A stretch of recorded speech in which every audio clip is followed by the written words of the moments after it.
Alors la province, à l'époque des dinosaures, il y a environ 74 millions d'années, c'était une grande vallée. On est en milieu tropical plutôt sec à la fin du Crétacé, donc il faut imaginer une végétation tropicale avec des palmiers, des grands conifères, des graminées comme des grands roseaux, quelques plantes à fleurs aussi.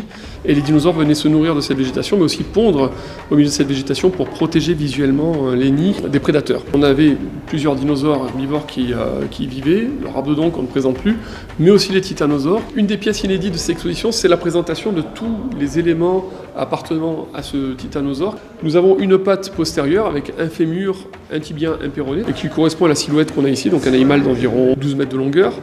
On a aussi une partie de la colonne vertébrale qui a été découverte, avec des vertèbres qui étaient presque connectées les unes aux autres, donc on sait que c'est le même individu, et donc on pourra savoir à quel genre de dinosaure, de titanosaure, ce spécimen a été trouvé.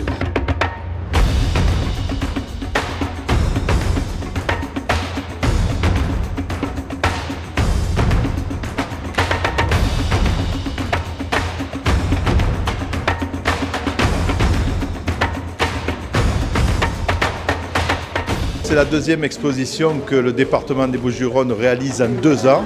La première exposition sur le cours Mirabeau qui a eu un succès incroyable et qui nous a donc encouragés à continuer était consacrée aux dinosaures de la Sainte-Victoire. Aujourd'hui, nous sommes plutôt focalisés sur l'ensemble des dinosaures que l'on a trouvés depuis des années dans toutes les Bouches-du-Rhône. C'est pour ça que cette exposition s'appelle Bucco-Rhodania. Et j'invite vraiment toutes les personnes à venir le visiter. C'est en très libre.